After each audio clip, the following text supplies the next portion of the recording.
Welcome to Her House, a podcast about real women who do extraordinary things. Each week, your hosts, Kim Kitching-Downs and Judith Benz, bring you a conversation with an inspiring, interesting and amusing woman who has done something we think is pretty extraordinary.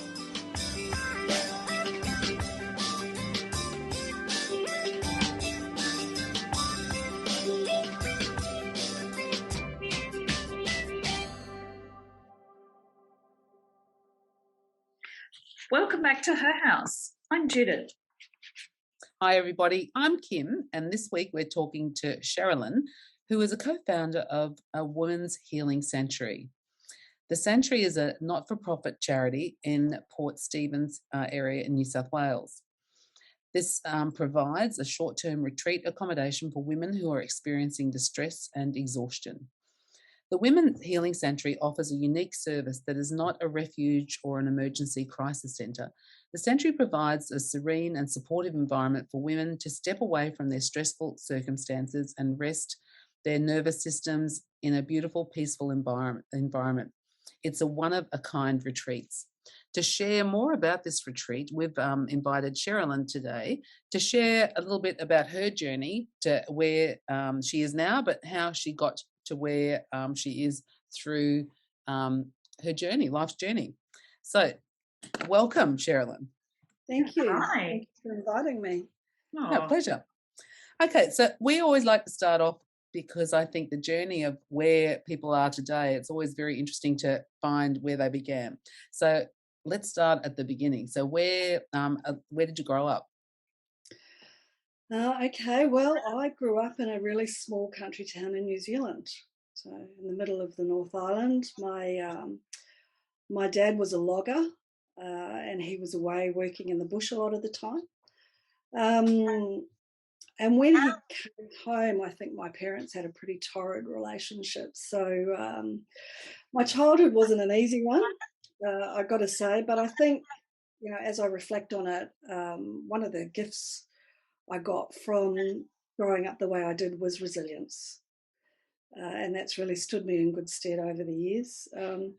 My father also wanted sons, but he was lucky enough to get daughters.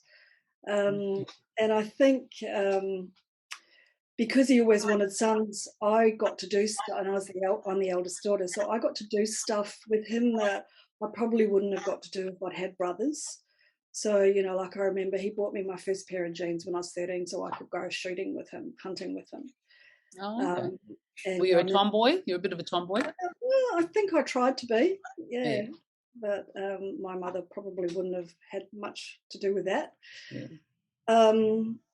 But I think, you know, when I look back, I think one of the advantages of that is that I thought that I could do whatever it was I decided to do. Like, it never occurred to me that I'd fail or what that might even look like. And I think because in many ways he treated me like a son, I think it gave me a sense that I could do more. Of strength, probably, too. Yeah, and choice. You know, back in those days, girls didn't have quite as many choices as they do today. And I mean, I'd like to think that the world has changed. But back in those days, it was, you know, a lot more stereotypical with, you know, what girls did and what boys did. So I think it gave me a sense that I could actually do the things that a boy could do. I mean, that's only in hindsight that I've come to realise that. But I think that's been it sort of makes sense of how I've moved through my life. And it probably, you know, was a lot more simpler then too. You know what I mean? It's like you know, I always think now people say, oh, just do that with your kids, do that. But, you know, they're so busy, you know, whereas I wasn't as busy. I don't, Judith, were you as busy as what your kids were? No. Or are? No. And so, did you have, like, other sisters, and were they? Yeah, I've got a younger sister. Oh, right. And was she, did your dad buy her jeans to go shooting as well? Was she? No, he bought her a horse. A horse? Oh, okay. He had a horse, yeah. So, so it was very different. It was kind of different for both of us, I think. Okay, and a very country lifestyle. that you Well, had? rural, very rural. I Yeah. mean, my dad grew up on a farm. My mum was Yeah. a city girl, but we lived in this small country town with a population of 3,000 people. Mm. So, and as I said, it was very rural logging. It was logging based, farm based. Okay. So So yeah, it was a so when different. you're well, and you know what, it probably was a slower pace than as it is now. But it's interesting, when you were at school and you're hitting high school, did you kind of start thinking, oh, I want to get out of here, I want to set goals, I want, like, not that consciously, I think in those days what we were goal setting, but you kind of thought, oh, I want to try something different. I think my biggest goal was getting out of there. Yeah. Definitely, yeah. Yeah. So, leaving school was what I really wanted to do. Getting away from that small country environment was what I wanted to do. I don't know about goal setting. I don't think I was mature enough to be setting Yeah. goals. It was all very in the now, but yeah, it was definitely. I was quite driven to get away and to move. I knew life was out there, Yes. so I needed to get out there. Yeah. And so then what did you do after school? How did you get away? Well, I left school when I was 16. I left Wow. home when I was 16. Yeah. So my mum wanted me to become a secretary. So I moved to the nearest city and lived with my grandparents while I learned how to be a secretary. And then I've sort of been getting on with it ever since, really. As soon as I could, I got a job and I moved out from my grandparents and yeah, been taking care of myself ever since. So then I progressively moved to bigger and bigger cities until I arrived in Australia when I was 22. So I planned to stay here for 3 months as I then continue my travels around the world. But as so often happens, I met my first husband, got married, had 2 little boys, got divorced, was a single mum for 5 years, got married again, blended 2 families, and I'm still here 40 something years later. So Australia's definitely my home. But then you comfort traveled. I always say, I missed that. I did a little bit of backpacking, but then we comfort traveled. That we go now, we stay in nice places. Exactly. Not as Exactly. roughing it. Yeah, no, there's no roughing it these days. But, Okay, so when you left school, did you do secretarial as well, like when you came to Sydney, or what were you doing? Yeah, absolutely. So I was a secretary, for a really long time. But as a single mum, I had to support my kids. I had to work. I had no support here. I mean, I had no family here. I had no financial support from my ex-husband. I had to support my kids, so I had to work full time. And I remember I was the PA to the managing director of a large international firm. But I remember thinking, if I'm going to do this, if I'm going to have to support my kids, I don't want to be living this hand to mouth existence. I want to earn money like a man does. Mm. I want to be able to provide a lifestyle for my kids. Mm. So I ended up getting a career in advertising and sales. I ended up becoming the sales manager for an advertising agency, which really helped me be able to support my kids and provide that lifestyle for them.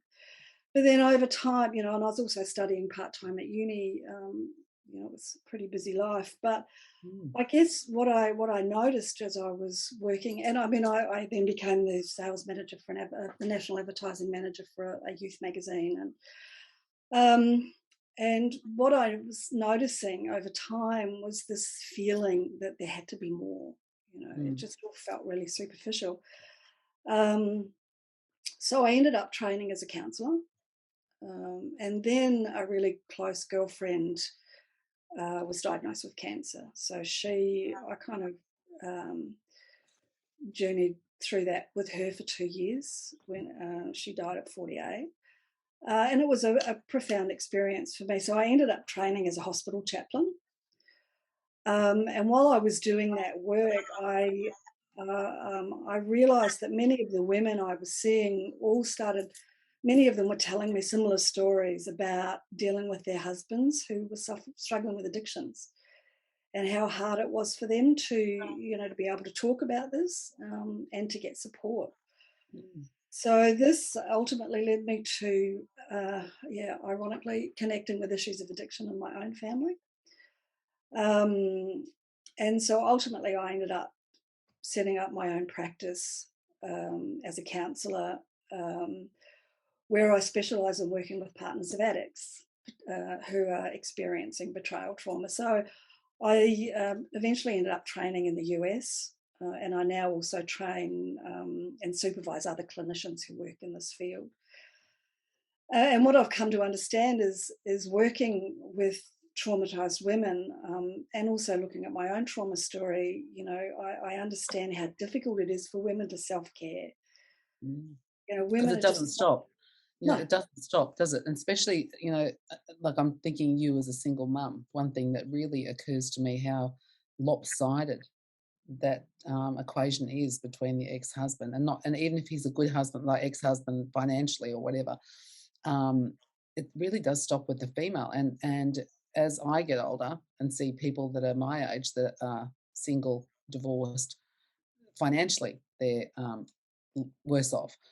They're still paying for the kids when the husband stops paying at 18. How many kids are leaving home at 18? And you think there's got to be something that we can change the law, that while the children are at home, that guy has to still pay, to help subsidise the children. But and then to do what you've done as a single mum, that's pretty. How did you find that? Single mum studying, getting a career. Work, yeah, it must have been really quite tough when the kids but were mentally, obviously you're very tough mentally to cope with all of that. Well, you don't have a choice, But, I mean, used to say to me, you could have decided, oh no, I won't, study, for example, because that's like, something that you're doing for yourself. So it's sort of like the easy bit to finish almost, yeah. I think, it was something I was doing to get a better career, to earn more money, to have a better lifestyle. Yeah. So that was, it took me 8 years to get my undergraduate degree. Wow. It only took me 3 years to get my master's, but it took me 8 years as a single mum. Yeah. But I think too, in a lot of ways, it gave me some respite, because for the time I was studying, I couldn't think about anything else. Yeah. It just took me somewhere where it was fascinating, where it was stimulating, and it was different, removed from every other aspect of my life. So I think the study actually helped me in lots of ways. And, I remember when I finished the study and realising, what's the cliche? It's always the journey, not the destination. Yes, 100%. That it was the doing of that actually had been really helpful for me. So, again, in many ways, studying's been a bit of a lifeline. And obviously strength, because you're dealing now with a lot of women in situations that they are vulnerable. And Judith and I are very strong people, and sometimes it's very hard to grasp when people are not strong, how they, when they're falling apart, that, oh, go on, just go and do that, because we're, such fix-it people, aren't we? And so you obviously come in on that level to help people. I suppose, are they discovering themselves through all of this as well? That's a really good question. Yeah, this is my mission, is to really help women find their wings, because in any adverse situation, there's that opportunity for growth and healing. That's the great paradox, isn't it? We never learn anything sitting on the couch with a cup of tea. No, we always seem to learn it when we're hanging off the cliff by our fingernails. Yes. But if women are amazing, and the more women I work with, the more humbled I am by the strength and 100%. I think we should just terminate all male world leaders, and then we just put women in. We would not be in this situation that we're in today. Well, we'd be in a different situation, and that's a whole other topic of conversation about. For the last 2,000 years, the world's been run by men and by 50% of the population. What a tragic loss. Oh, 100%. And why? And there lies the question: why are people so threatened by women? Well, we could do a whole podcast just on that. Yeah, I think we're getting off the track. Let's get back. Yes, we are. Sorry. Let's get back. A lovely track, I might add. But let's get back to the retreats the retreat that you established. So tell us a little bit about that and how you came to the journey to there. How did you get to wanting to start a retreat? What made you think this is a good thing? Okay, well, again, growing through adversity. 4 years ago, my oldest son was killed in a car accident. Yeah, it's still hard, you know. Oh, I can't even imagine. Sure. And, you know, at the time I was absolutely devastated by grief. But as we've been saying, you know, as it is for so many women, life just keeps getting in the way, you know. I mean, and I found myself getting angry and resentful because there was just no time, as is so true for so many women. So my friend Janine, she, who's my co-founder, she recommended I go to a women's retreat in New Zealand that she'd been going to for years. So she was working with terminally ill cancer patients. And so she'd been going to this place in New Zealand for her own respite type of thing. And to recharge. And she said to me that if I went there, it would give me a chance to just stop and really, you know, be with my son and with my grief. So I did. I went to New Zealand. I took her advice and I went to New Zealand. And for 10 days, for 10 days in that place, I didn't turn on a light. I didn't turn on a radio or a television. I watched the moon go down and the sun come up, and I just hung out with my boy. And they, the women at the retreat, they held me, they fed me, and they freed me to really just be with my son. I didn't have to do anything except just be with him. It was such a profound time, and I'm so grateful. Yeah, and coming through that, I'm just thinking not many people get a chance or the opportunity to have that time to just reflect, did they? And so coming through that did you think, I need to start something like this? Or what made you get into thinking, we've got to do this for others? Or well, 2 years later, Janine and I were sitting at the place where I'd scattered my son's ashes. And we were talking about the issues women face. And we were both saying how awesome it would be if there was somewhere that all women could go to a place like we'd been to in New Zealand. And it was such a moment. It was like the world stopped. You know, like one of those moments where sound stops, time stops, everything stops. And we just looked at each other and it was like, what just happened? Yeah, wow, something's just happened. And almost 2 years to the day, we opened the doors to Women's Healing Sanctuary. So that must have been a process in itself. Did you have to buy a property and then from there set it up? Absolutely. Well, it's been a wild ride because, you know, it sounds easy in theory. It's like, we'll just start a place like we did like we went to in New Zealand. So the first thing that happened is Janine volunteered. I went to that place in New Zealand and became the manager there for 6 months to learn how to run a place like that. Yeah. So she volunteered, and while she was doing that, I got into action and organised all the things you have to do to become a registered charity. Right. So there was a steep learning curve, and anyway, it took 2 years from that day sitting at the place where we scattered Ryan's ashes to finding this beautiful property. We'd been looking in all sorts of places, trying to find the right place, and then this place just popped up. It was definitely meant to be. It looks beautiful. Janine sent me a thing from a real estate agent's website and said check this out. So we went up and had a look at it on the Wednesday, and again, there's a whole another story behind this about how present my son was through all of this process. Okay. It really did feel like it was meant to be, and he's been very much a part of that whole process. In fact, in our logo, if you've looked at the Women's Healing Sanctuary logo, there's a white feather, and that's there for Ryan because he keeps leaving me feathers in most extraordinary and unusual places, like on the napkin at a table in a restaurant, or tucked into my car keys when they're hanging in a door, you know, really strange places. Anyway, so Janine sent me this website. We went and had a look at the property on the Wednesday. I went back up with Janine and another one of our board members on the Friday. We made an offer, And I said to the real estate agent, it would be really great. Would they be interested in selling it fully furnished?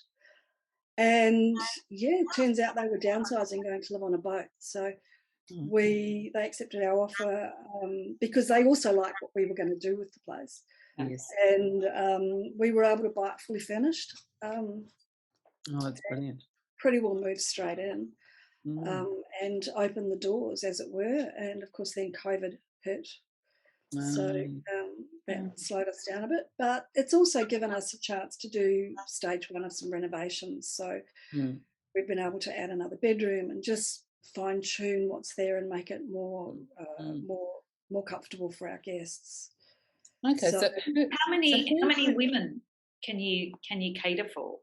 Okay, well, we've got a beautiful 5-bedroom luxurious home. Yeah, it is a home. We're on 6 acres of semi-rural land. And we probably won't get bigger than that, because the idea is to retreat and to have privacy. Yeah. So you don't want it to be like a place where there's heaps of people wandering around. We'll do more renovations to put in, accommodation for Janine, who's the live-in manager, and I run workshops as well for some of my clients. And we'll, as part of our fundraising, we'd like to have a dedicated space that we can rent out to people, to women who are running workshops or programs for women. And perhaps get probably cash flow turnover too for the business, like for the retreat, because seeing it is funded through. How do you fund the retreat? Well, we're funded by donations. Yep. And by those women who do pay for their stay. Yes. So for the women who pay for their stay, they pay for the women who can't. Okay. And as a registered charity, all our donations are tax deductible. So we have a Give Now link on our webpage. Yep. And we've also just launched our Angel sponsorship program. So that means that people can donate on a regular, recurring basis. Yes. And they become, so those people who do commit to paying a regular amount every month, excuse me, they become what we call our angels, sanctuary angels. Okay. And then that means that what they donate, we're able to offer to women who can't afford to stay there. We call them an angel stay. Oh, that's a lovely way of putting it too. Yeah, and so we've just launched our 20 by 20 challenge. So by the end of this year, we're hoping for 20 women to donate $40 a month for 9 months, which will fund a 2-night stay for 20 traumatised women to come and receive our care and nurturing and be able to deeply rest. Yeah. But it's all donation based. Yeah. So what's a typical day in the life of somebody that goes there for your retreat to get away from, and kind of reflect, I suppose? Well, I guess, I guess it's important to understand that women experience trauma in so many such varied ways. And and they don't generally seek support, and those who do don't always get the right support. There's a trauma therapist in the US, Peter Levine, and he says that trauma is perhaps the most avoided, ignored, belittled, denied, misunderstood, and untreated cause of human suffering. And I think that's particularly true for women. So we've set the Women's Healing Sanctuary up as somewhere that any woman who needs a safe place to simply stop and rest can come and do just that. So it's a place of respite where you can really retreat, restore, recharge. And because women spend all their time doing, this is a place for women who need some space just for them, where they don't have to do anything. So each room has its own little fridge and tea, toaster and kettle, so you can have your breakfast in bed if you want. And one of the within, if you want to not mix with anybody, you can stay within. If you don't want to leave your room, you don't have to. We'll bring meals to you. Lunch is generally all meals are provided. Lunch is generally a sort of buffet style lunch, where you can, take your lunch out, sit by the pool or under a tree or whatever. And dinner's usually community because it's nice for women to connect. But that said, not all women want to do that. So we can really offer women what they need. And I've got to say that a lot of the feedback we get from clients is that they've felt nurtured and cared for, which is a really interesting. It's a novel experience for women who are doing all the caring. Yes. So I've got to say that Janine, my co-founder, who's the live-in manager, she's amazingly gifted at caring and supporting the women who stay with us. And she also makes a mean lemon slice. And I guess what makes us, one of the things that makes us unique is that we're not program based. So you don't actually have to do anything. And if you want to, lie in the hammock and read a book or hang out in the pool or go chat to the horses next door, they love a carrot and a chat. Yeah. Or stay in bed, it's really up to you. Really up to you. So so that makes us a little bit different. Yeah, and so how do people find you? Yeah, how do people find you? Yeah. Okay, well, you can find us on Instagram and Facebook, all that good social media we were talking about before.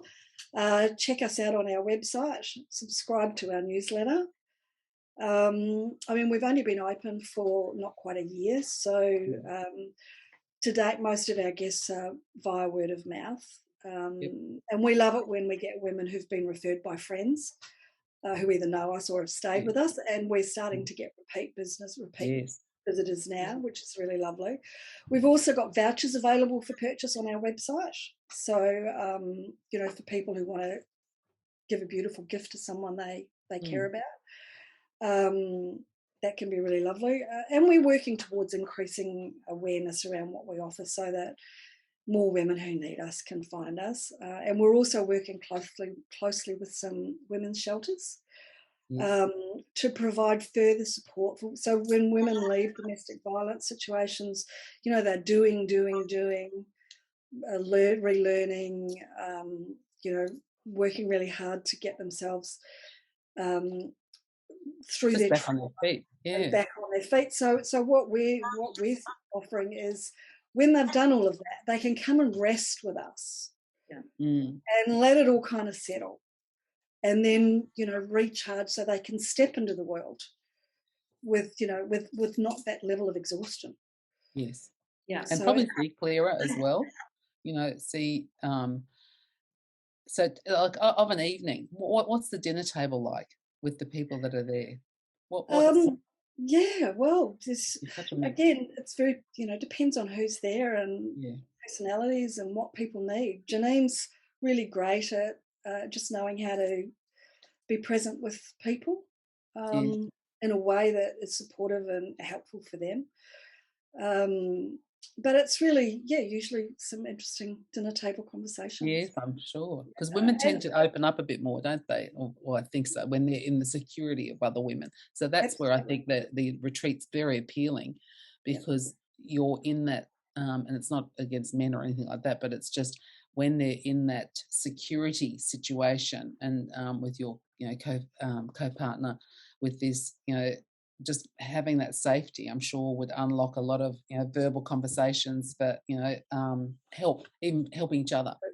Absolutely. And as I'm sure from your own experience, as women open and share, it creates opportunities for others to open and share, and we're all connected through our trauma. We've all got the same stuff, it's just packaged differently. It is. So when we can share that, we should also share our strength. And there's great comfort for women in knowing they're not alone. Yes, yes. So because life is intense. How have you been pleased with how women are using the sanctuary? Are you? It sounds like you must be fully booked forever. We'd love to be. Unfortunately, but fortunately, all these people have somewhere to go. Yeah. Absolutely. It's only short term, so we offer, it's a minimum 2 night stay. Right.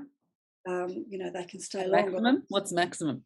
There is no maximum. It's minimum. Oh, okay. We haven't had a maximum. We haven't had to have a maximum yet. Yes. But it's not. It's short term. It's not. Yeah. We'd love to be able to offer longer term, but we're not. We just don't have the capacity to do that. So it's short term. I think the longest somebody stayed with us to date has been like a week, 8 days. Yeah. But we're open to working with a woman to see what she needs. Yeah. And then trying to mould what we do to make sure she gets that need met. No, so there's a lot of flexibility in what we can offer, which is and also to so many different people. It's such a big market. Like you're not like it's female, but everyone from different types of adversity that will gather. Also, women carers, frontline workers. We're talking to women in shelters, but we're talking to the women who work in the shelters. Yeah. Yes. Who looks after them? Yeah, that must be absolutely traumatic as well. Absolutely. So this is working in one of those shelters for 5 years or something, inevitably has, a probably long-term impact on the person who works there, without a doubt. Well, anybody working in the trauma field, is open to experiencing vicarious trauma. So being able to offer that safe place for them to come and just, retreat and restore. Yeah. Which was, of course, my colleague Janine's experience when she was working in death and dying, going to that place in New Zealand. So it's, we're really aware, because we both work with high trauma clients, that, how important it is for the carers. So Sharalyn, you've set up the sanctuary. It's going well from everything you've said, except for COVID interference. But what's next? What are the next plans for you and for the sanctuary? Okay, right. Well, I think I probably need to go and spend some time there myself after the last couple of years. Yes. It's been quite an amazing time. There's been so much to learn and organise, but it's been really exciting too, and I feel incredibly privileged and grateful to have been able to participate in making Women's Healing Sanctuary a reality. And we've got a great board of people who are really committed to women's wellness. So I guess we're all looking forward to seeing more women in need find their way to our door, and in order to make that happen, we're continually working towards developing, networking, developing relationships, and just connecting and spreading the word. Really, really trying to let people know that we're there, so that more women who need us can find us. Yeah. No, I think I take my hat off to you, because it's a huge feat of what you've done, because it's not like you're not profiting yourself out of this. So you are, put something together for others, and you yourself have gone through adversity, or great adversity, really, and that can be another podcast in itself, I'm sure. But well done, and I think we'll put everything in the show notes, etc. And thank you so much for sharing. It's definitely put food for thought into my head of how, like you just even think of friends that have gone through adversity, you think, just that little bit of break away is brilliant, just to recharge those batteries and then get the strength to carry on, isn't it? Absolutely. Well, research shows that when women can self-care, everyone in their circle of influence benefits. Yes. I agree. I agree. Yes. Yeah. So it's really not to be underestimated how important it is. Yeah. No, I think you've done amazingly well. But our final question is, who inspires you? Oh, that's an interesting question. Who inspires me? The women I work with, I think. The women I work with who experience betrayal trauma. I'm constantly in awe of a woman's capacity to get up and take the kids to school and cook the meal and do the laundry and take care of business when her entire world is falling apart. Yeah. And they just keep going, don't they? That's what always amazes me about women. Absolutely. And even just how we juggle, and it's not, we're just built so differently to the male-female, aren't we? and what you can juggle and what you can fit into a day is quite amazing. But, you know, when adversity, you know, I'm sure people just put a lid on it, and then later on it can come back in not so fabulous ways for them. So to have that experience, to let the lid off, get it out, you know, I think it's brilliant. So well done you. It's been so lovely speaking to you today, and thank you for sharing everything. And you won't need luck, because you've already made your own luck.